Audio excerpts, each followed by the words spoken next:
There is a substance you put in your mouth every single day, sometimes intentionally. Most of the time you have no idea. It hides in bread, in yogurt, in ketchup, in those healthy bars labeled fat-free. It is in pasta sauce, in children's juice, in the sports drink you consume to recover after a workout. This substance built and destroyed empires. Because of it, 12.5 million people were enslaved. Because of it, a revolution erupted that changed the map of the world.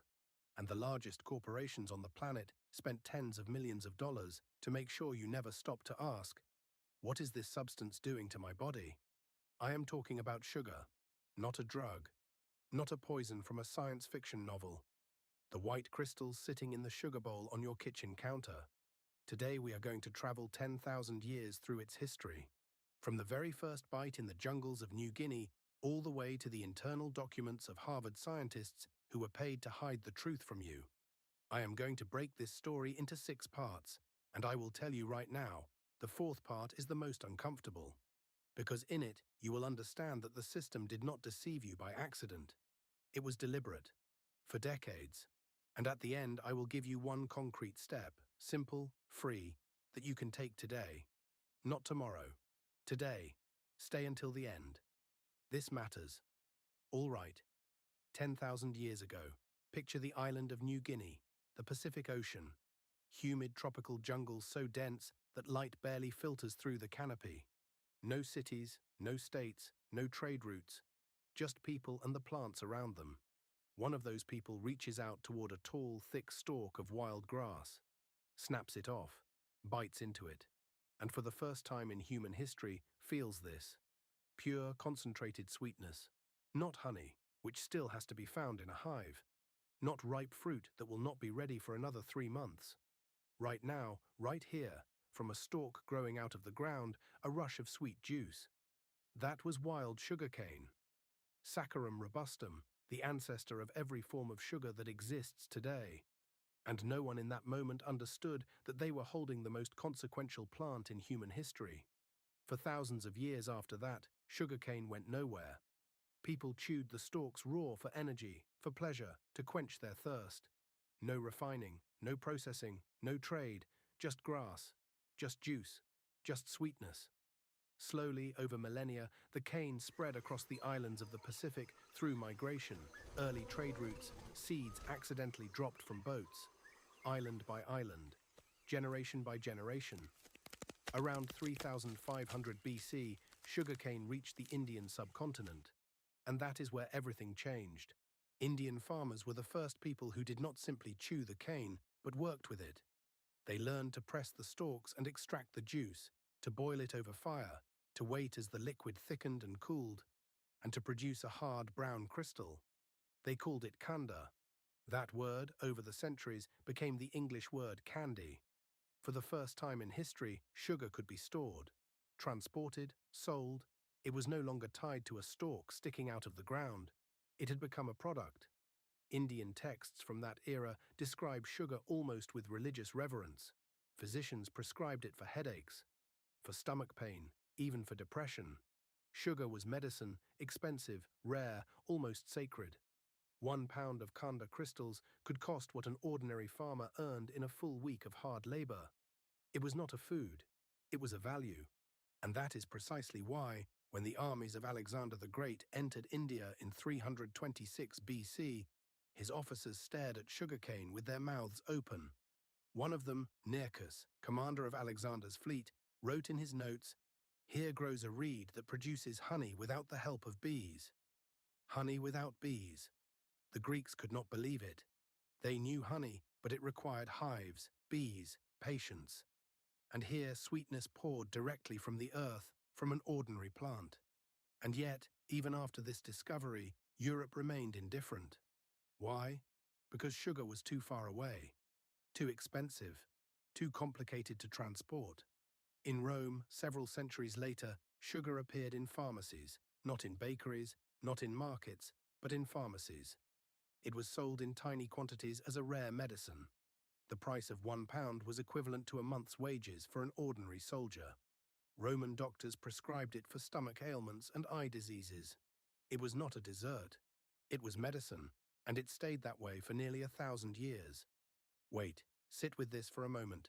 10,000 years ago, grass in the jungle. 3,500 BC, the first crystal in India. 326 BC, the Greeks stunned by honey without bees. And all that time, sugar was something rare, something special, something known to very few. What had to happen for this rare grass from the jungles of the Pacific to end up in every home on the planet? What had to happen for the average person today to consume the equivalent of 17 teaspoons per day, 3 times the recommended limit? The answer began with people we almost never mention when we talk about sugar. Arab scholars, Venetian merchants, and one very greedy era. But the most important part is still ahead. There are people about whom no blockbuster films are made. No movies about an Arab chemist in 9th century Baghdad standing for hours over a pot of boiling cane juice, recording the temperature, the consistency, the color of the crystals.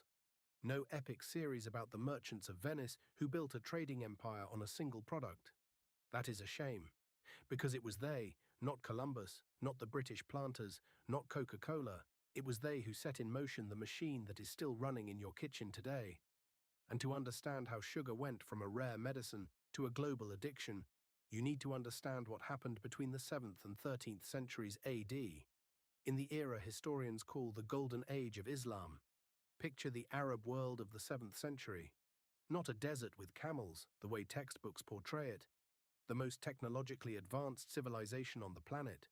Here they are translating Greek scientists.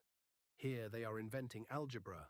Here they are building hospitals with separate wards for different diseases, at a time when Europe is treating illness with prayer and bloodletting. And here they are working seriously with sugar.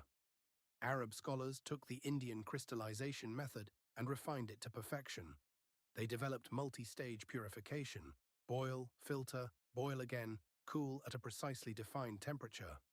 Every step described with an accuracy that a modern food technologist would envy.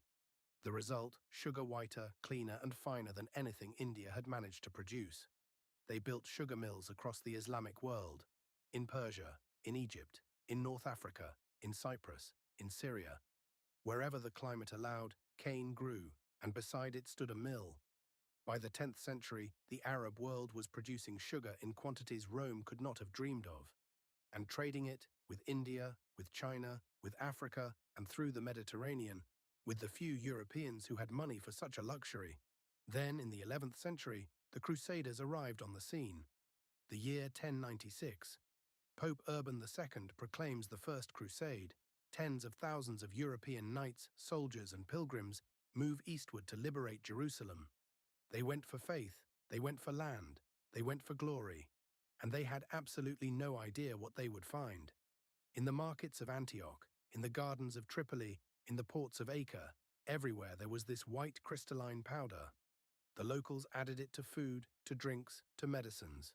The smell was sweet and unfamiliar. A chronicler of the First Crusade wrote, "We found cane honey called zukar and fed ourselves from it with great pleasure." Zukar, from the Arabic al-sukar, that is how the word sugar entered European languages. The knights tasted it and lost their minds. They started carrying it home, in sacks, alongside swords, relics, and trophies. Chronicles preserve records of returning nobles bringing sugar as a gift, more valuable than cloth, rarer than spices. In Europe they called it the most precious product, not delicious, not useful, precisely the most precious. And here Venice steps onto the stage. If you want to understand how a monopoly works, look at Venice in the 13th and 14th centuries. The city sits on water. It has no agricultural land, no army capable of conquering a continent. But it has a fleet, and it has connections with the Arab East, with Constantinople, with every trading port in the Mediterranean. Venetian merchants began importing raw sugar from the East, refining it in their own facilities, and selling it across Europe at markups that took your breath away. For about 200 years, from the 13th to the 15th century, Venice effectively held a monopoly on European sugar. 200 years. Imagine, you want sugar in Paris, you buy it through Venice. You want sugar in London, Venice again. You want sugar in Cologne, you already know the answer. The profits were enormous. so enormous that the sugar trade financed the construction of palaces that still stand today. But what was happening with that sugar in medieval Europe? Here the story becomes almost unbelievable. Sugar in the Middle Ages was not what you put in tea. It was a demonstration of power. At royal banquets, sugar was molded into sculptures, castles of sugar, ships of sugar, figures of knights and ladies made of sugar.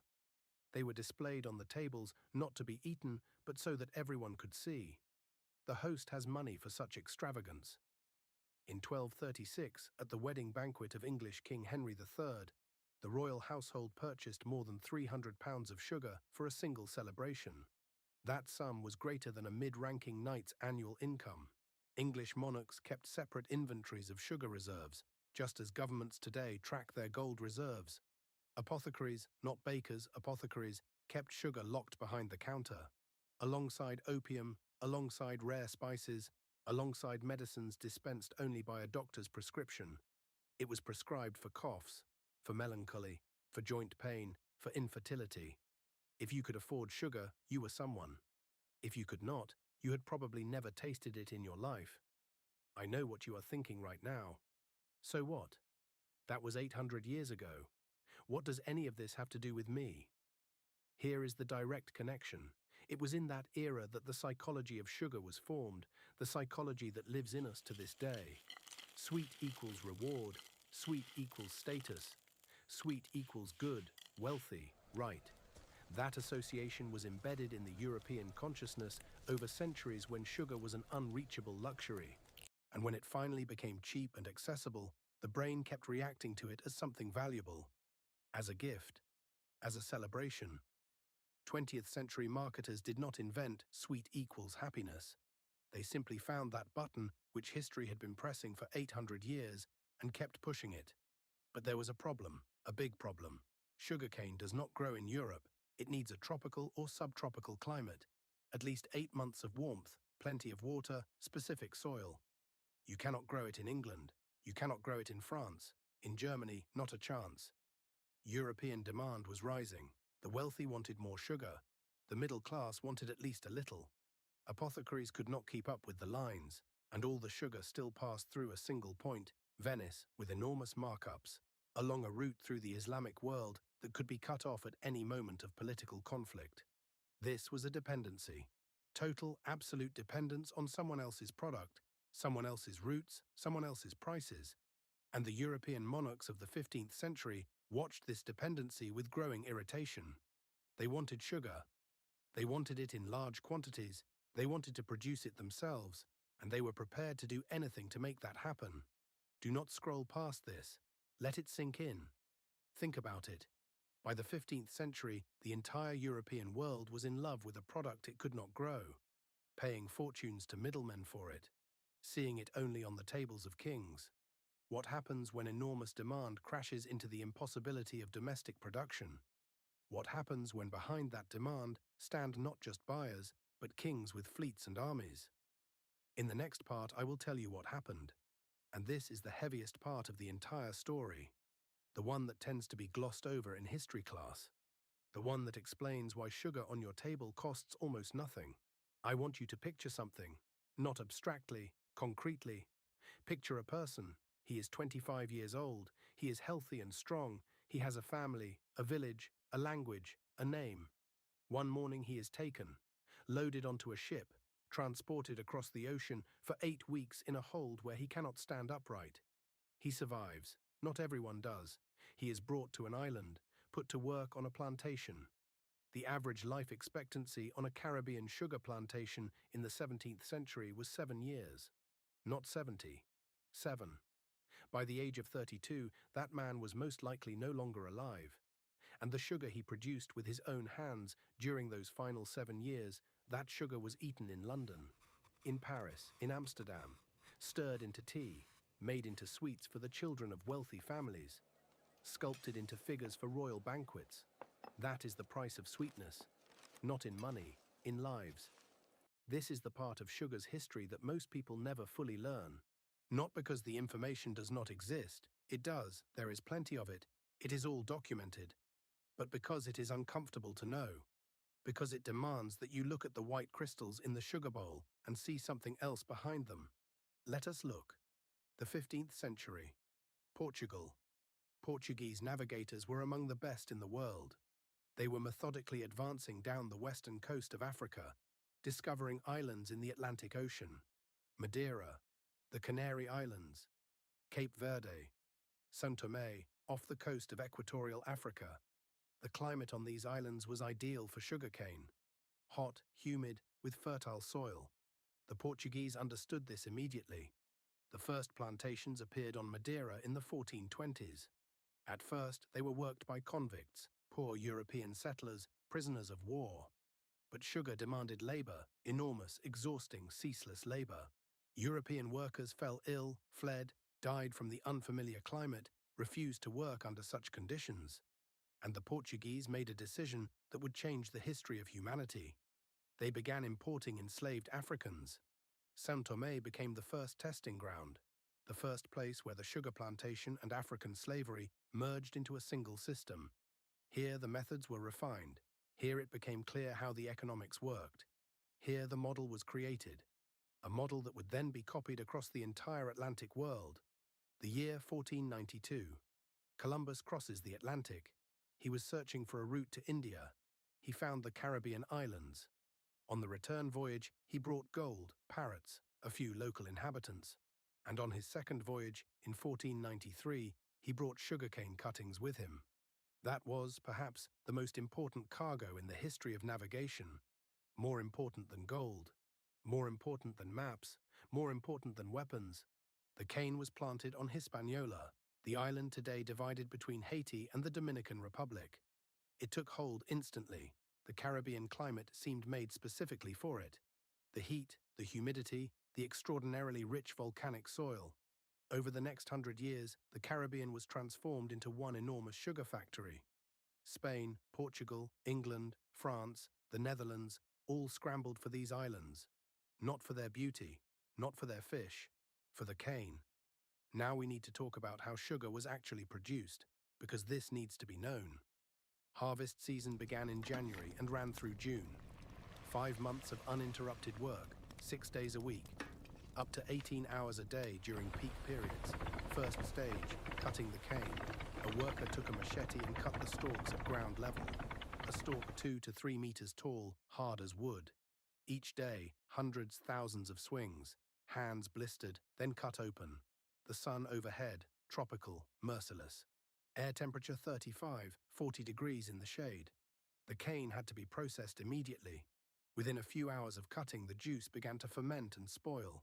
So there were no breaks. Second stage, the mill. Enormous stone or metal rollers, driven by oxen, water or wind. Workers fed the stalks between the rollers pressed, the juice ran down into a channel. This was the most dangerous place on the entire plantation. If a hand was caught between the rollers, there was no pulling it out. The rollers did not stop.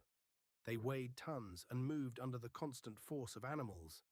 Plantation owners kept an axe near the mill, not for the cane, to amputate a hand or arm before the roller dragged the entire body through.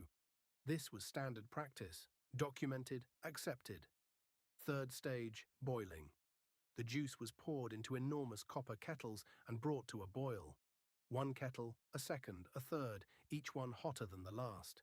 In the boiling house, the air temperature reached 60 degrees Celsius, like an oven on a medium setting.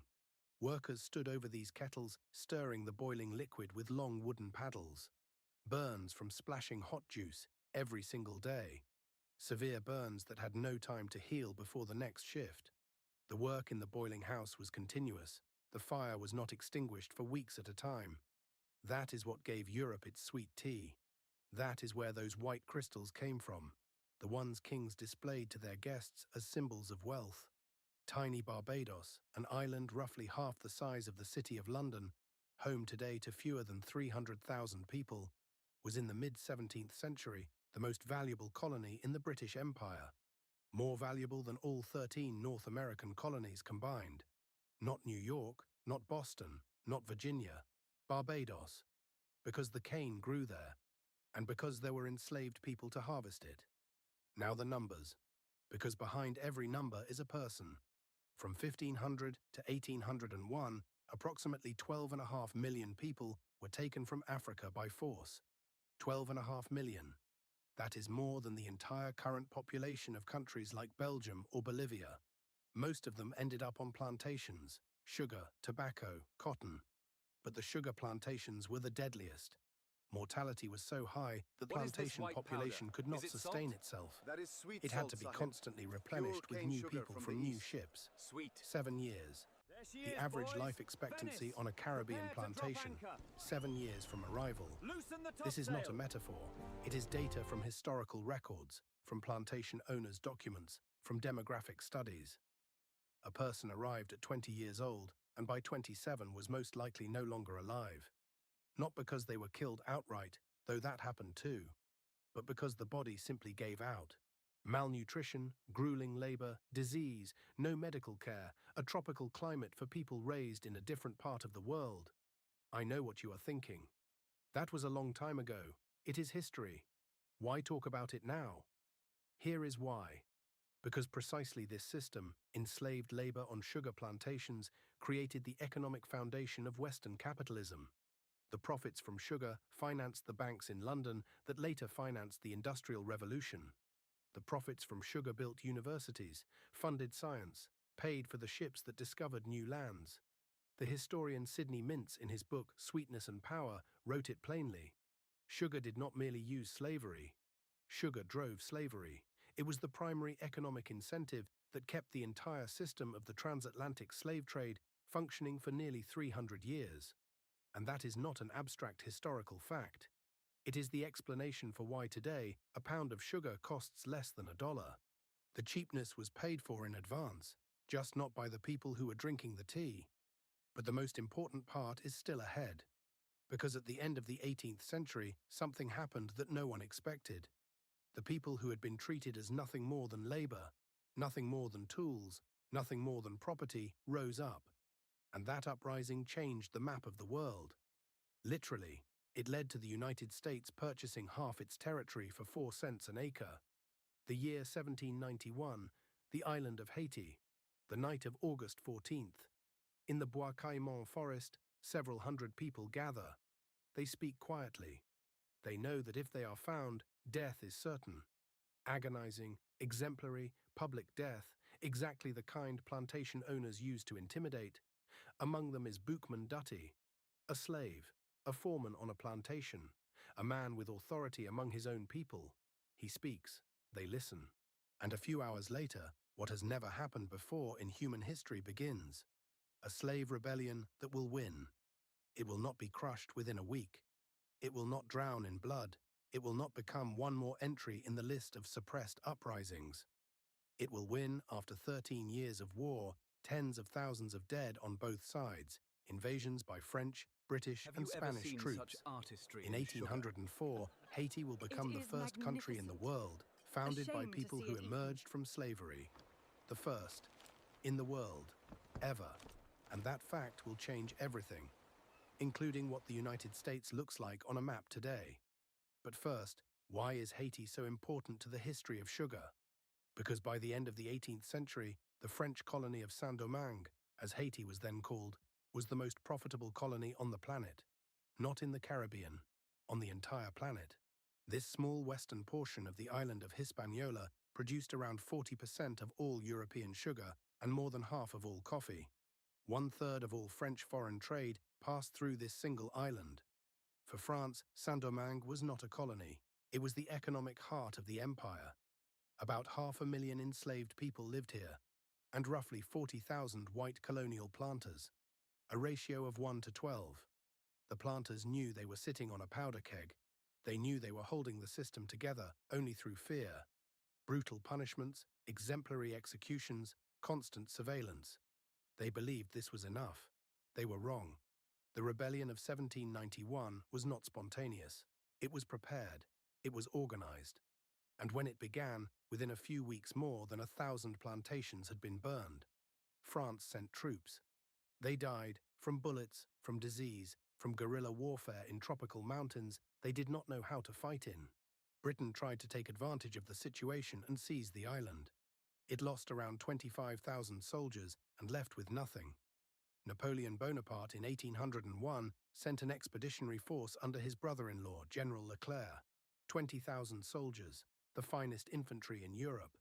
Within 2 years, there was nothing left of them. Yellow fever killed more than bullets. Leclerc died himself, the army was destroyed, and Napoleon made a decision that would permanently alter the map of North America. Without Saint-Domingue, the French Empire in the Western Hemisphere lost its purpose. Louisiana, the vast territory in the center of North America that France controlled, without its Caribbean sugar heartbeat, became simply a costly burden. It had to be defended, fed, governed, and Napoleon had a war in Europe. He needed money, urgently. In 1803, American envoy Robert Livingston traveled to Paris to negotiate the purchase of New Orleans, one city and its surroundings. French Finance Minister Barbé Marbois received him with an unexpected offer. Not New Orleans, all of Louisiana, 2,800,000 square kilometers, the territory of 15 modern American states. Price, $15 million. That is 4 cents an acre. Livingston did not sleep all night. The next morning he signed. That is how the slave rebellion in Haiti, which destroyed the French sugar monopoly in the Caribbean, led to the United States doubling its territory. One fact, and everything you knew about American history looks different. But sugar's story does not stop there. Because Napoleon had another problem. The British fleet was blockading French ports. Sugar from the Caribbean islands, what was still being produced, could not reach France. Sugar prices in Paris shot through the roof. Napoleon was a practical man. If sugar cannot be brought in from outside, it must be grown inside. In November of 1800, he summoned scientists and gave them a task: find a European plant from which sugar could be extracted on an industrial scale. The answer already existed. In 1747, German chemist Andreas Sigismund Marggraf had demonstrated that ordinary sugar beet contains sucrose, the same chemical compound as cane. His student Franz Karl Achard, in 1801, built the world's first factory for processing beet into sugar in Silesia. But it was a small experimental operation. Napoleon turned it into a state program. He allocated land. He financed the construction of factories. He ordered universities to train specialists in beet cultivation. He made sugar beet production a national priority. By 1813, hundreds of beet sugar factories were operating in France. The monopoly of cane, which had lasted thousands of years, was broken. Do not scroll past this. Let it sink in. Think about what just happened in the span of 20 years. 1791, the slave rebellion in Haiti. 1803, the US buys half a continent for almost nothing. 1813, Europe produces its own sugar on an industrial scale for the first time. One plant. 3 events that changed the world. After Napoleon's defeat, Britain lifted the blockade. Caribbean sugar began flowing into Europe again. And then something important began. Competition. Beet sugar against cane sugar. European factories against Caribbean plantations. 2 systems, one using paid labor on the farms of France and Germany, the other still running on enslaved labor in the Caribbean and Brazil. Competition pushed prices downward. By the mid-19th century, sugar was getting cheaper every decade. What cost a worker a full day's wages per pound in 1810 cost 20 times less by 1870. And when the price falls, consumption rises. That is the iron law of economics. The European middle class, which had previously seen sugar only on special occasions, could now buy it every week, then every day. But there was another reason why the price drop coincided with a sharp jump in consumption: the abolition of slavery. Britain abolished slavery in its colonies in 1833, France in 1848, Brazil, the last great stronghold of slavery in the Western Hemisphere, in 1888. A moral victory, enormous, important, deserved. But there is a bitter irony. By the time slavery was abolished, beet sugar could already be produced in Europe by machines. The Industrial Revolution had made manual labor on plantations economically less necessary. Slavery was abolished in part because it was becoming less profitable. That does not cancel the moral dimension. Abolitionists fought for freedom, and they won. But sugar once again revealed its nature. It always finds a way to get what it needs. Only the instrument changes. And so by the end of the 19th century, the global picture was new. Sugar was no longer a rarity, it was a commodity. Accessible, cheap, everywhere.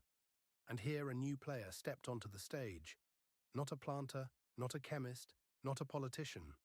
The factory.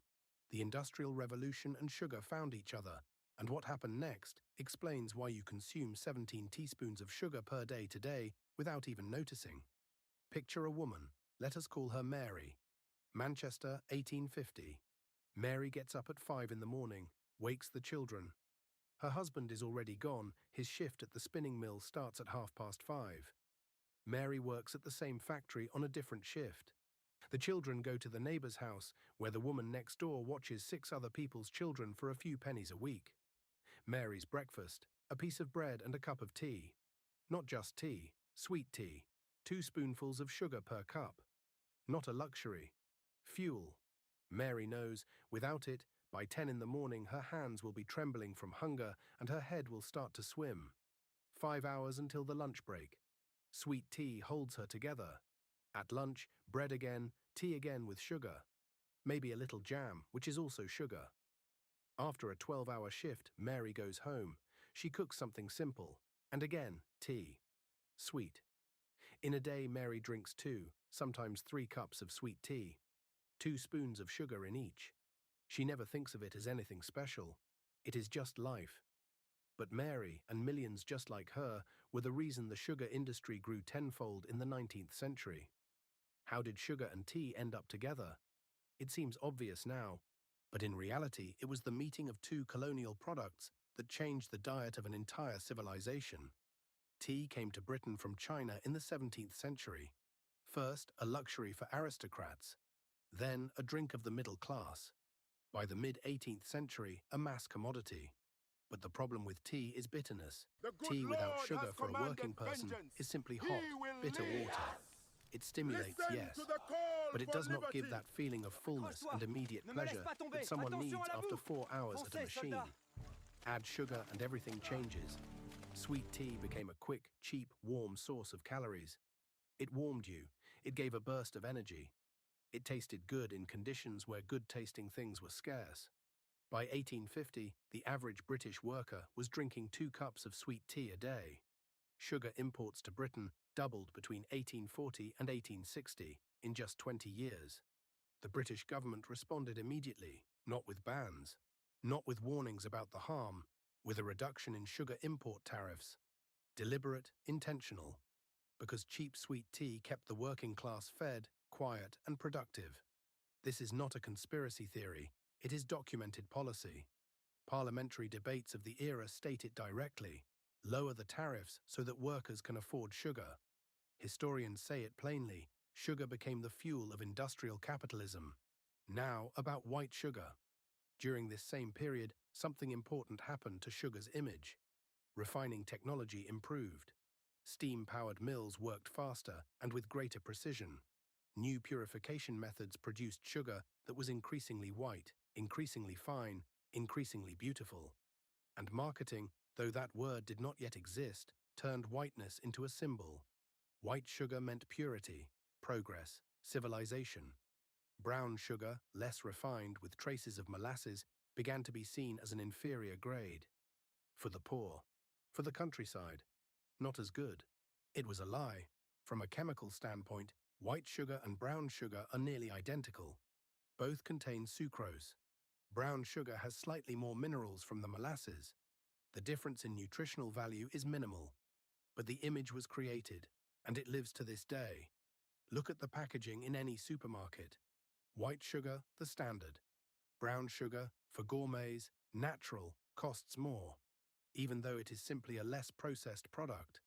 That is how perception works. It was created in the 19th century, and it holds to this day. And then came the real revolution. Not political, industrial. Steam engines by the mid-19th century transformed sugar production beyond recognition. Where oxen and windmills once worked, steam machines now stood. Processing speed multiplied several times over. Railways changed the logistics. Cane could be cut in the morning in a field, and by evening be processed at a factory 30 kilometers away. Sugar from a London factory reached Manchester within a day.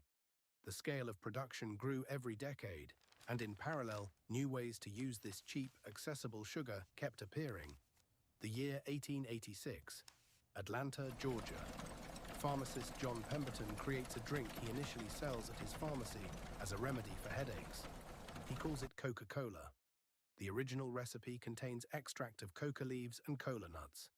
But the primary vehicle of flavor is sugar syrup. Without it, the drink is bitter and unpleasant. With it, refreshing, pleasant, medicinal. A few years later, Pemberton sells the rights.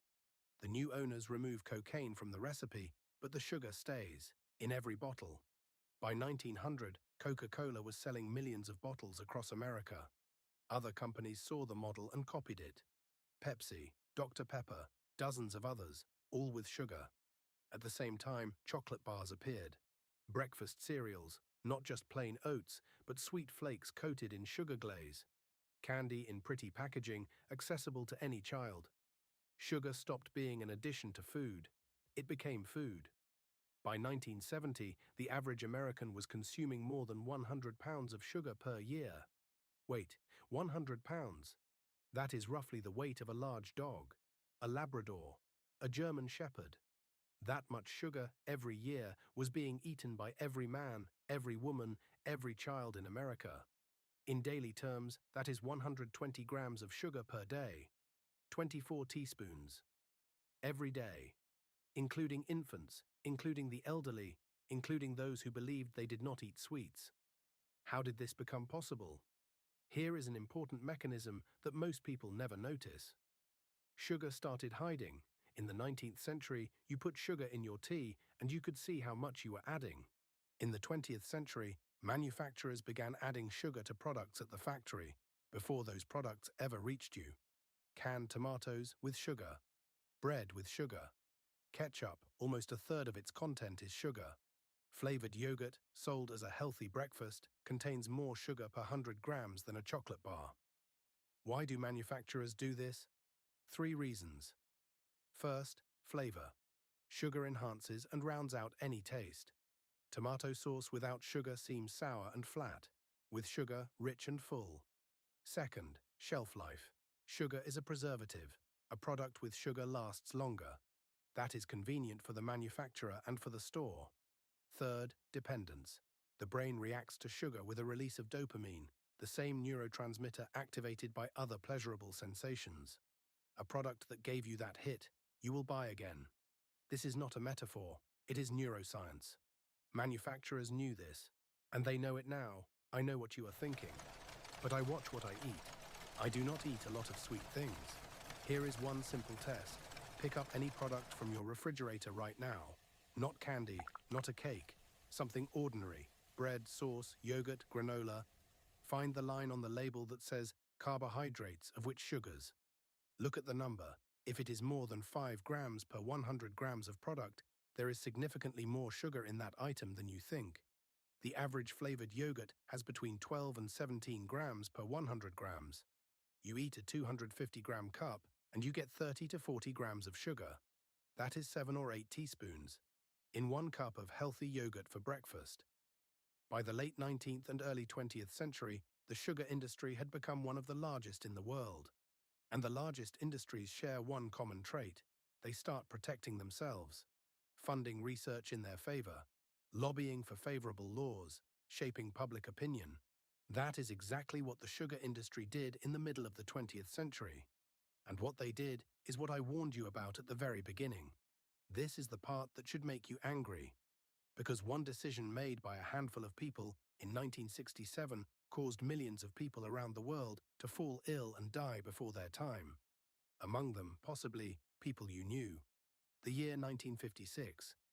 New York, in the offices of the Sugar Research Foundation, an organization funded by America's largest sugar companies, several people in suits are looking at a stack of documents.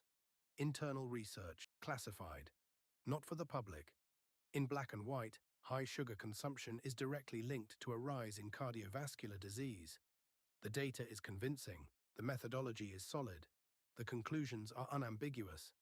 The people in suits look at this data, and make a decision. Bury it. Not refute it. It cannot be refuted. The data is too clean. Not commission additional research. It might confirm the same findings. Simply put it in a drawer. Do not publish it. Do not share it with the government. Do not inform doctors. Just as if it never existed. That moment cost humanity millions of lives. And we know this not because someone confessed. We know it because in 2016, researchers at the University of California, San Francisco, found these documents in the archives. Everything was there, in black and white, with stamps and signatures. But burying the data was only the beginning. Because by the late 1950s, a scientist had appeared who began saying aloud what the industry wanted, kept hidden.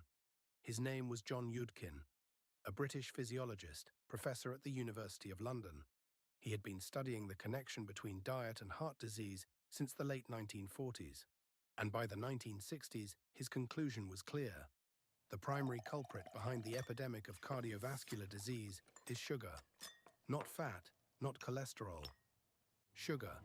In 1972, he published a book called Pure, White and Deadly. It was not a journalistic sensation. It was a scientific work with data, charts and studies. The industry responded immediately. Not with data, not with counter-arguments. With money. The year 1967. The Sugar Research Foundation transferred to 3 scientists at Harvard University a sum equivalent to $50,000 in today's money. The assignment was simple. Write a review article on the relationship between diet and heart disease, using only the studies the industry approved, with a conclusion the industry had already formulated in advance. The conclusion went like this: sugar is not to blame. Fat is to blame. The article was published in the New England Journal of Medicine, one of the most prestigious medical journals in the world, without disclosing that the research had been financed by the sugar industry. At the time, there was no requirement to reveal this. Conflict of interest rules would come later. 3 Harvard scientists, a prestigious journal, a convincing conclusion. Fat is the culprit, and the world believed it. What happened next was one of the most costly mistakes in the history of medicine. Fat became public enemy number 1. The American government in 1980 published official dietary guidelines. Reduce fat consumption, eat less butter, less meat, fewer eggs. Doctors around the world repeated this to their patients. The food industry heard the signal and responded instantly. Fat-free products flooded store shelves. Fat-free yogurt, fat-free milk, fat-free cookies. Fat-free chips, yes, that existed too. But there was a problem. When you remove fat from a product, you remove flavor. The food becomes bland, joyless, unpleasant. And manufacturers found the solution. Add sugar. A lot of sugar. Fat-free yogurt with fruit pieces contained so much sugar that it matched ice cream in calories. Fat-free crackers were coated in sweet glaze. Fat-free sauces had sugar listed 3rd in the ingredients. People bought these products with a clear conscience. It said fat-free right on the label, which meant healthy, which meant you could eat more. The results did not take long to arrive. From 1980 to 2010, obesity rates in America rose from 15% to 36% of the adult population. In 30 years, an increase of 2.5 times. The rate of type 2 diabetes quadrupled in the same period. Cardiovascular diseases, which were supposed to decline after people abandoned fat, did not decline. They remained the leading cause of death in developed countries. And John Yudkin, who had been telling the truth since the 1960s, was discredited. They called him a fanatic. His methodology was publicly attacked by scientists who were receiving grants from the sugar industry. His book was taken out of print. He died in 1995 without seeing his rehabilitation. In 2016, when the archival documents came to light, the New York Times wrote it plainly. The industry had applied the tobacco playbook, the same methods the tobacco companies used to conceal the harm of cigarettes. The sugar industry applied to its product. Create doubt, fund friendly scientists, attack critics, delay regulation for as long as possible. And while all of this was happening, in the 1970s, a new player quietly appeared. High fructose corn syrup. In 1957, American scientists developed a method for converting cornstarch into a liquid sweetener. Japanese technologists in the early 70s refined the process to an industrial scale. Why does this matter? Because at that moment in America, the government was actively subsidizing corn production. There was an enormous surplus of corn, more than the country could consume as food for people and animals. High fructose corn syrup was 1.5 to 2 times cheaper than ordinary sugar. And in 1984, something happened that would change what Americans drink to this day. Coca-Cola and Pepsi simultaneously switched from cane sugar to corn syrup in their American formulas. Both companies. At the same time, not because it tasted better, because it was cheaper. Over the next 10 years, high fructose corn syrup displaced ordinary sugar from most processed foods and drinks in the United States. Bread, sauces, ketchup, juices, sports drinks, baby food. Americans kept eating and drinking the same things. Only now something different was inside, something they knew nothing about. Stop. Sit with this, because here is an important point that often gets overlooked. Fructose, the key component of corn syrup, is metabolized in the body differently from ordinary glucose. It goes directly to the liver.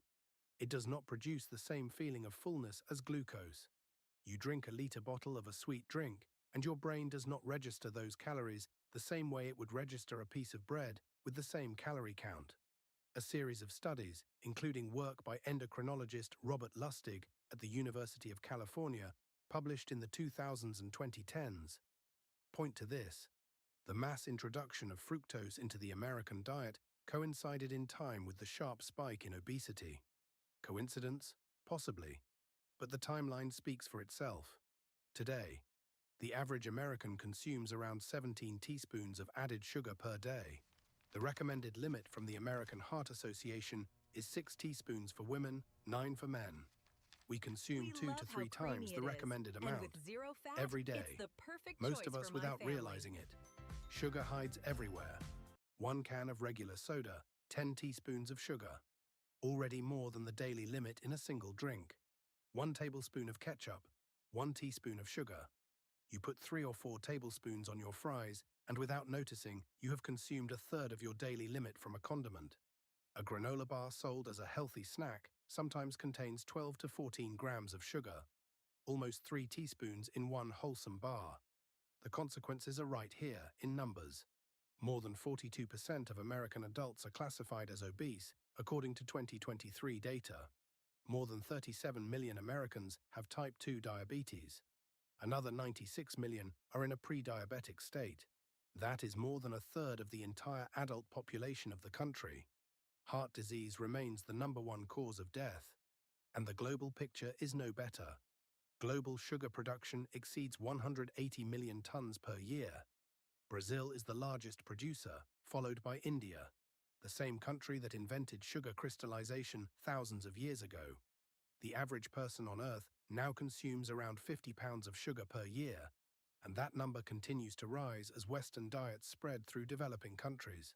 Some countries have started pushing back. Mexico introduced a tax on sugary drinks in 2014. In the first year, soda consumption dropped by 12%. Not a revolution, but movement. The United Kingdom introduced a similar levy in 2018. Even before it took effect, the largest beverage manufacturers began reformulating their products, reducing sugar content, simply to avoid the tax, meaning they could have done it all along. They just did not want to.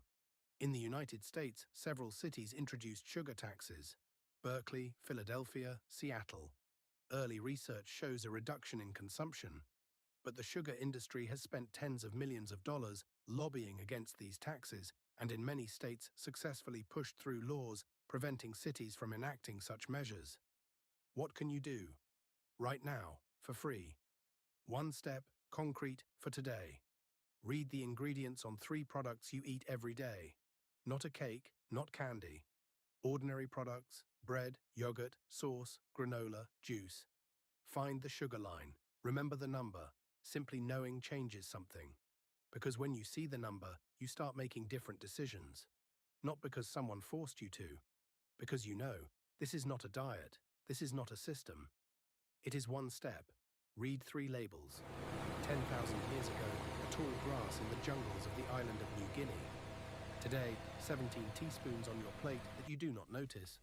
Between those 2 points, thousands of years of trade, centuries of slavery, revolutions, wars, scientific conspiracies, purchased journals, and trillions of dollars in profit. The jungle grass built fortunes, it destroyed lives, it toppled empires, and it is sitting in your kitchen right now. And now you know its story. Write in the comments a number from 1 to 6, which part of this story hit you hardest. 1. The Harvard Conspiracy. 2. Slavery on the plantations. 3. The revolution in Haiti that changed the map of the world. 4. Napoleon and sugar beet. 5. Corn syrup in your drinks. 6. The 17 daily teaspoons you never see. Or just write what surprised you most. I am genuinely curious because everyone has their own moment where the story stops being history and becomes personal. Forward this video to one person you care about who drinks sugary drinks or eats fat-free products every day without checking the label. One share from you can give someone close to you something that was hidden from them for 30 years. And one last thing. Next week, the story of another product you think is safe. I am going to show you an internal document from a major food corporation from 1982, in which their own scientists wrote what the company hid from you for 40 years. It is not sugar. It is something sitting in your home right now. Do not miss it.